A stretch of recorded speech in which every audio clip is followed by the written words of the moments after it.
Well, welcome everybody. It is the very first Virtual Wisdom Council call of 2025, and we're so grateful to have many returning folks and some new faces here. Before Eleonora gets started, I just want to let you know that the new calendar is up, or at least most of it is. The next Chumpy Illumination class, the next chill class, is being offered, I believe, the first weekend of February, February 1st and 2nd. If you've taken a class before with Eleonora in the mystery school, then you're welcome to return. If you've taken the online intro, this is a great first class to take.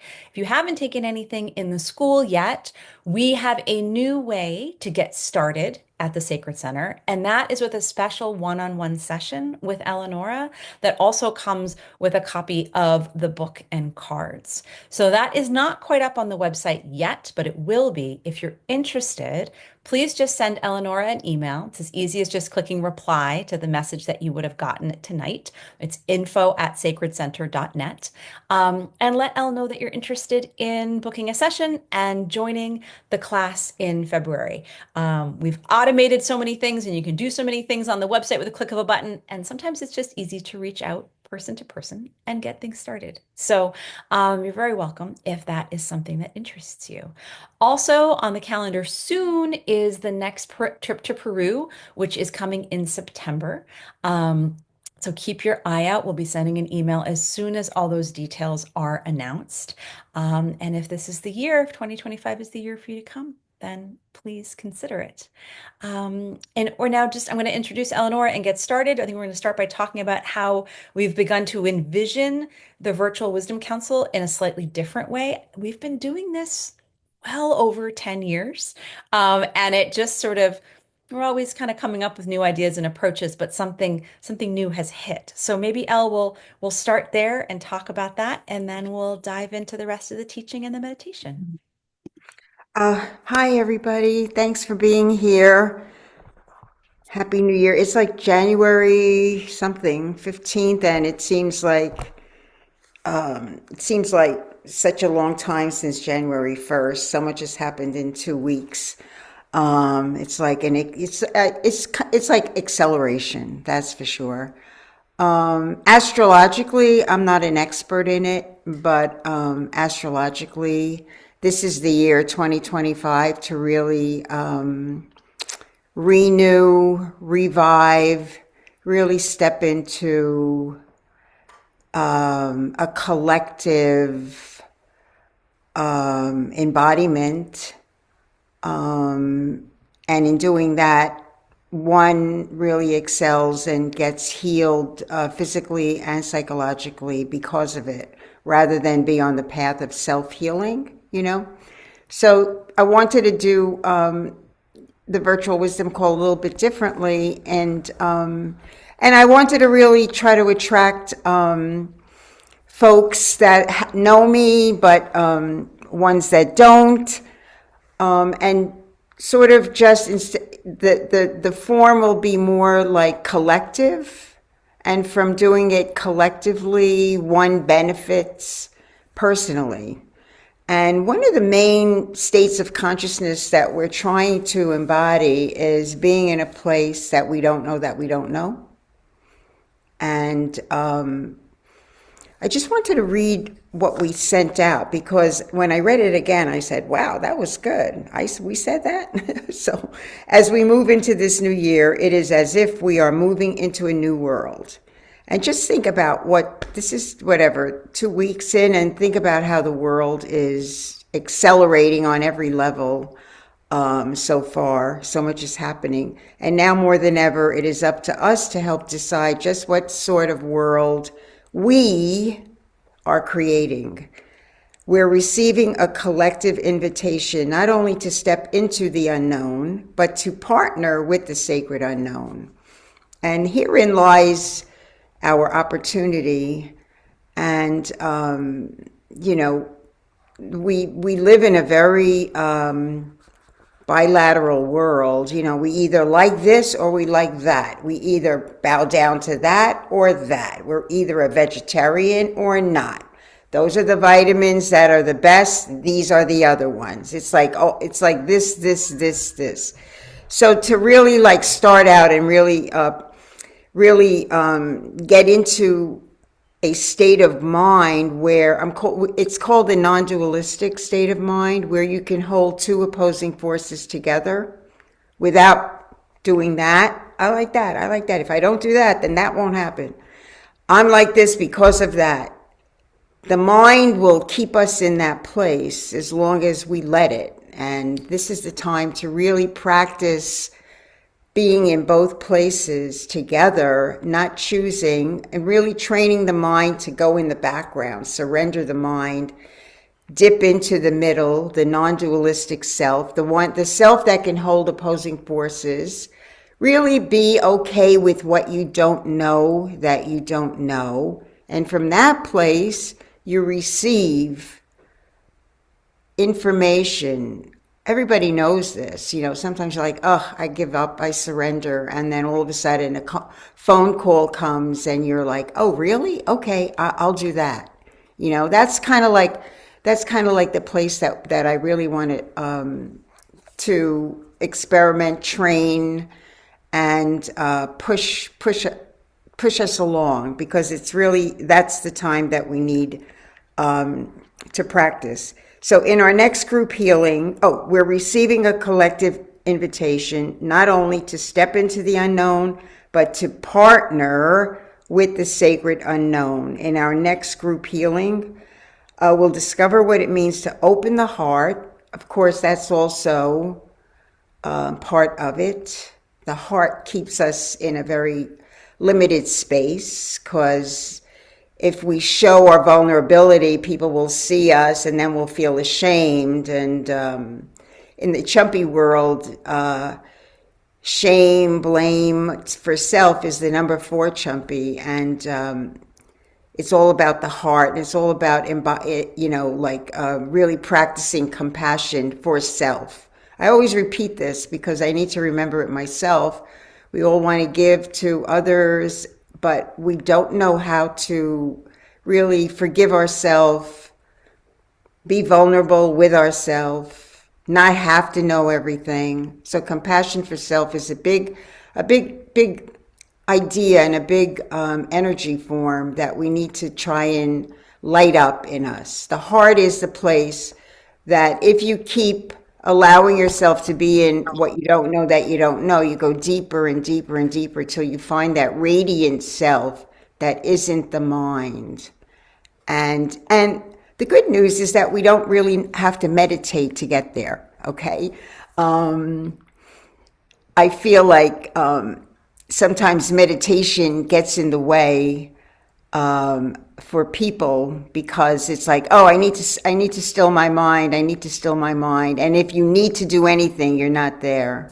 You need not to do anything. You need to just be and not do and not think. And that's really hard. That's really hard. We sort of like, always wanting answers to everything. So when you can embody this understanding of the unknown, you're well on the path to a powerful and necessary rebirth. And I say necessary because, first of all, I don't think it's ever been more available to us, and it's available to us. And that's the part that I'm really excited about. And so that's why when we do this meditation, it's going to be the focus is not so much on us, not so much on me, but on us as a collective group. And from surrendering in a collective form, afterwards, you might come up with something like a revelation, or just a feeling of possibility, of community, community in a way that you haven't felt before. And so that's kind of my hope for the class, for these calls from now on, is to really sit in forms collectively and dive into a place of the unknown. What I think is is that's what I could offer to people, and that's what I want to offer using the chumpies. Now, the chumpies are amazing, because they provide us with a form, like a sacred form. You know, in the old days, in the old days, what I've been told, is that if you wanted to reach some sort of empowerment or revelation or renewal or rebirth, you would go to a mountain or you would go to a temple, and you would sit in the temple and surrender yourself to the power of the earth in connection with the mountain or the temple. And in that place, you would receive the magic. You would receive the light. You would receive the, okay. So the chumpies create that form around us. So I don't know if people here don't have chumpies, that's fine. If you have stones, just pick the stones and put them around you. If you don't have anything, I think something is better than nothing. So even a picture, I see, Rhea, you've got pictures in back of you. Anything that, says, okay, this is a place, that's a place, that's a place, that's a place, that's a place. And if you have the cards, you could use the cards. And if you have the chumpies, obviously use the chumpies. And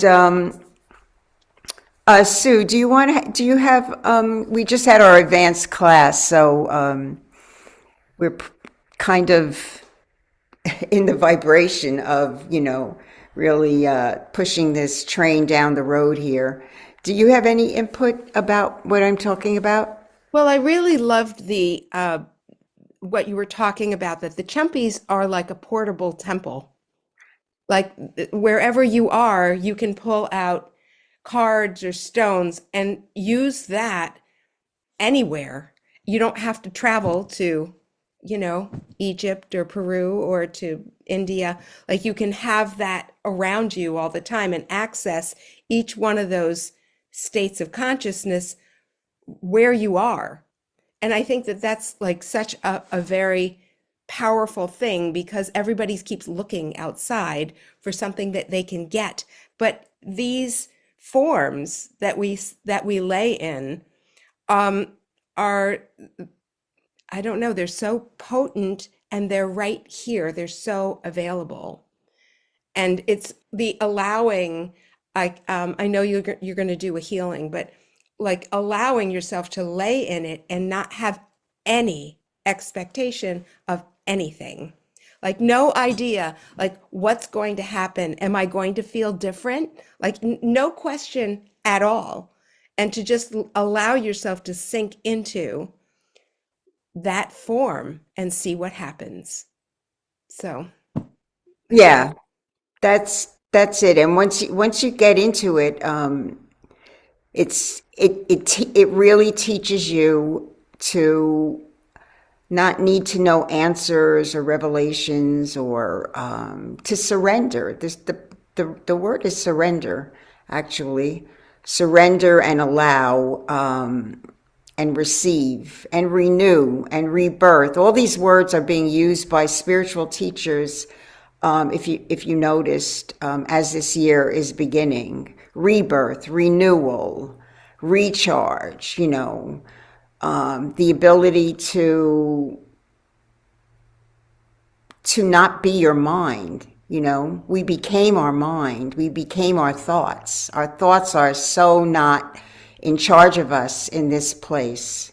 So it's kind of like once you allow your thoughts not to. Now, here's one thing I want to mention is a lot of times when you're in a quiet place, and I'm going to play a lot of different sounds, your mind thinks, and then if you stop your mind, it'll like charge at you and say like, but what about that? And you say, shut up. What about that? Every time you try to stop your mind, it'll pound on your door more and more. So you just watch your mind. Your mind is you.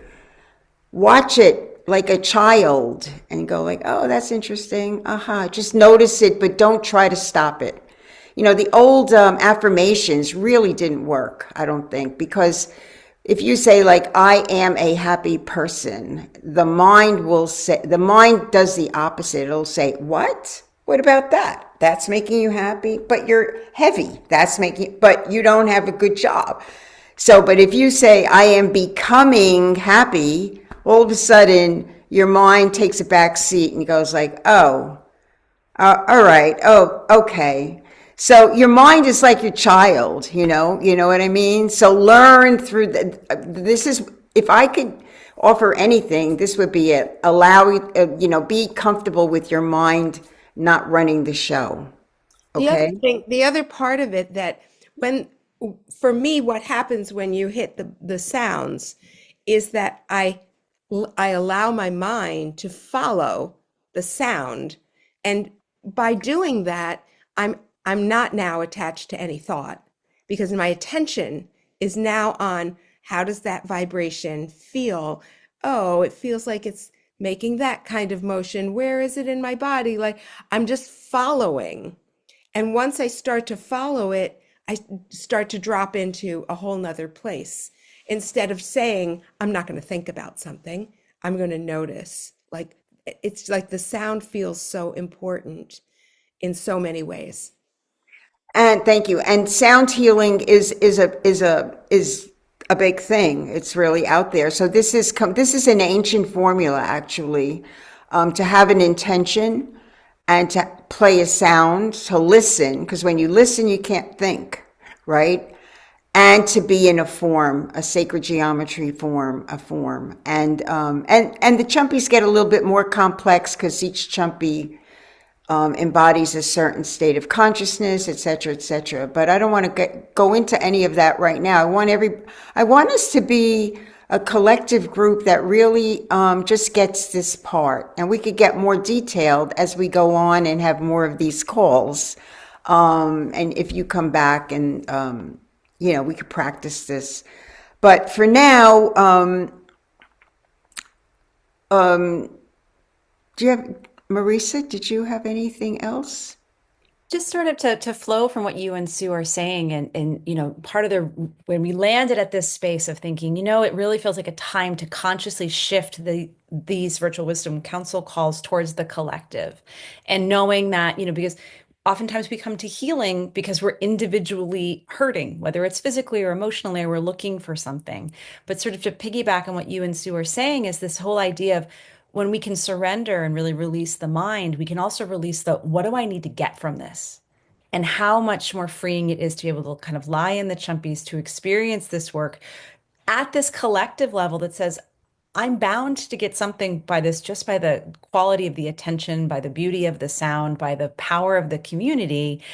But what is it like to just let go of, I'm here because I need to set this thing? Because, we know the power of, setting an intention at the start of a yoga class is really important, or at the start of a new year.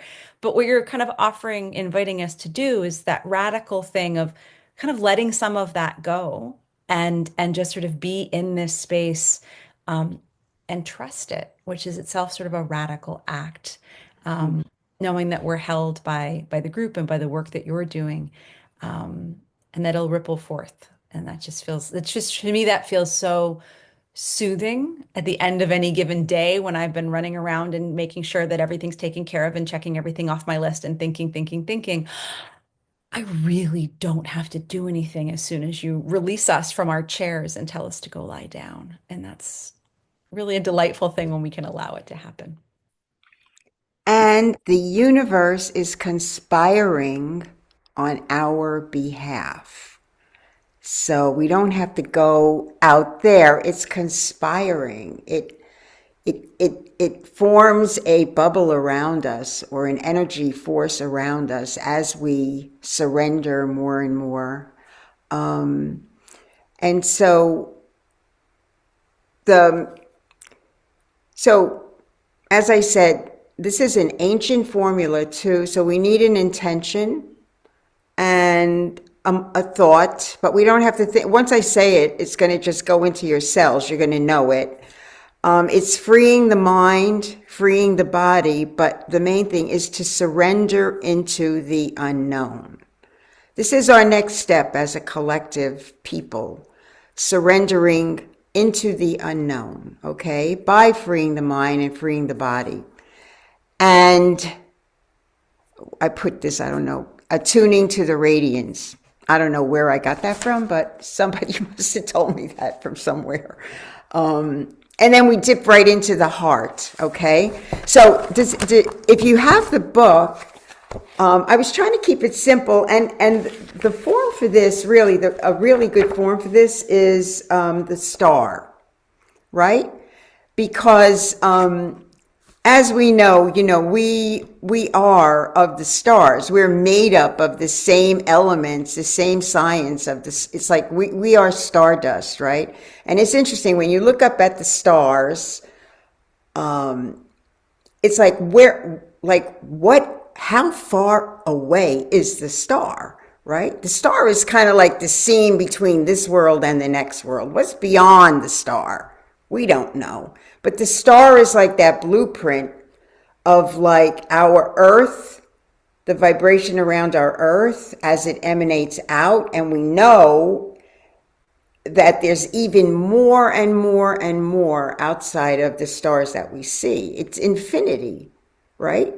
So we're going to use the star, and the star in the work that we do at the Sacred Center.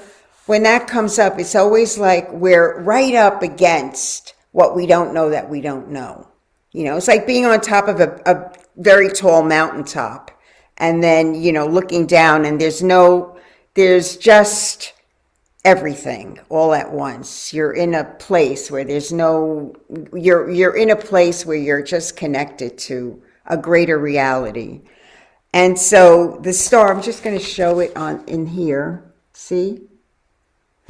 So you can take your stones and or whatever you have, and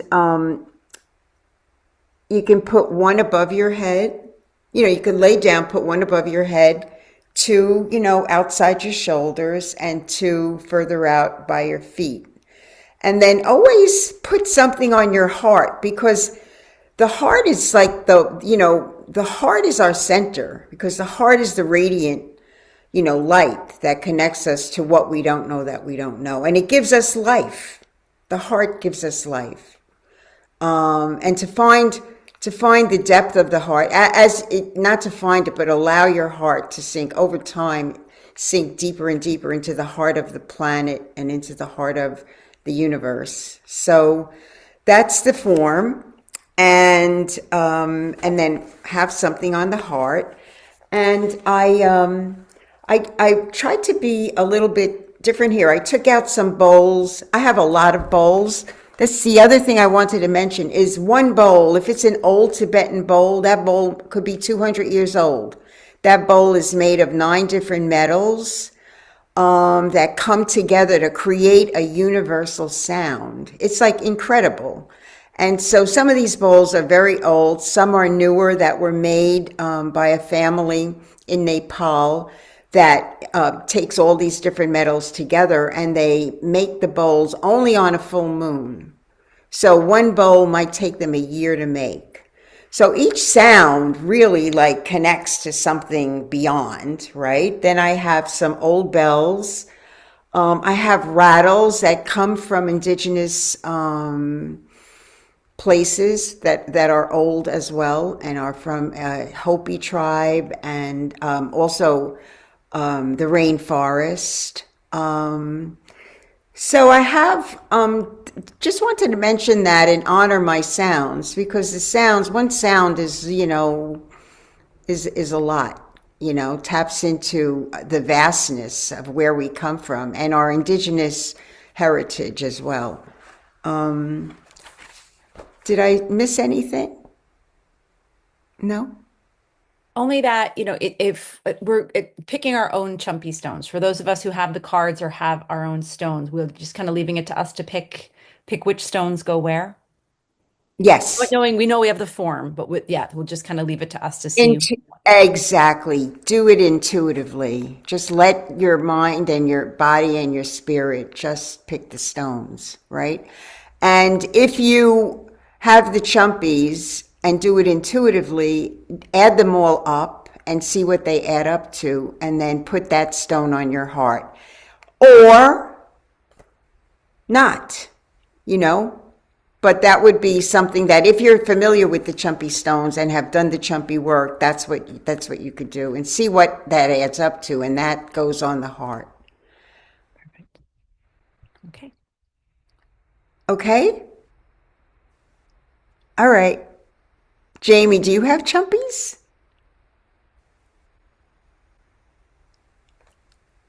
Okay, good. All righty, very good. I'm excited. Okay. Um, and I think everybody can hear the sounds, and then just, yeah, I'll turn this around too. You've got it on original sound for musicians, right? Yeah. Okay, good.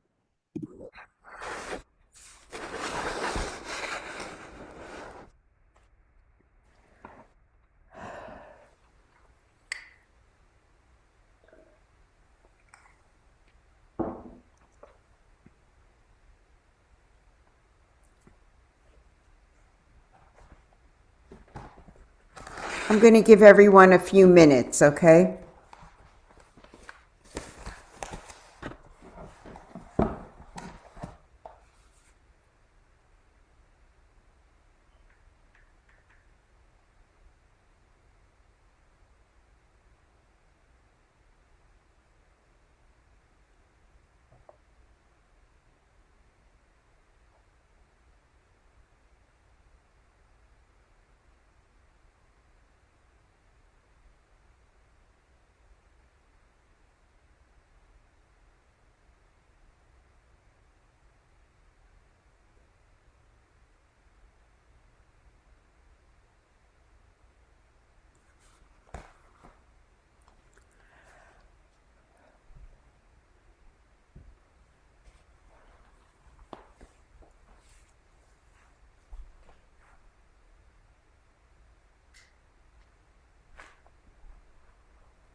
Okay, and when you're ready, we could meet back here.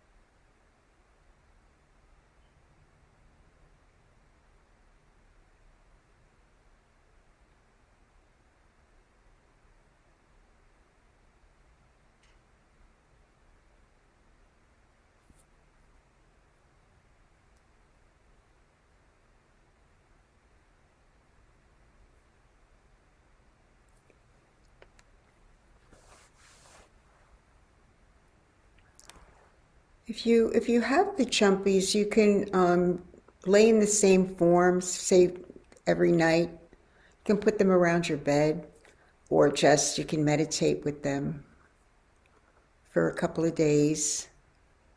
Um, Marisa, do you have any input? I think mostly just thank you. It's just really wonderful just to sort of, lie in that and receive and to not try to see anything and simply just to feel. And that's really where I sort of allowed it to stay. Some images came in and out, but mostly it was just that sense of being in the space. So thank you for giving us that space to hold. Sue? I have to say that my experience was pretty much the same as Marisa's, that I didn't have like a lot of imaging that came up, but I kept sinking into, and then at one point it felt like I was dreaming, but I wasn't asleep, right? And so when you hit the bell, I was having some kind of conversation with my granddaughter. But I don't remember, I don't remember like a context of anything, but mostly it was just that sinking into this really vast and quiet place. Um, I actually am very very grateful too. If you're over here, the sounds just sort of like play you along with the collective group. I did feel a heaviness around my heart that I think was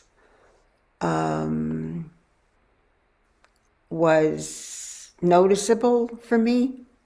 And I think it's just a great funnel for the collective heart to just filter any of the heaviness through the sounds and through the form and with the intentions. It's kind of like filtering out like if you have a strainer, was filtering out some of the emotionality without having to name what it was and just being left with a nice, fine, like gratitude, a collective gratitude. So I would say if anyone who wants to talk about this a little bit or have any input, you can just text me or email me. And yeah, like I look forward to the next calls to just kind of come together and like see what magic we could create from all the forces that we're bringing together, right? The power of us.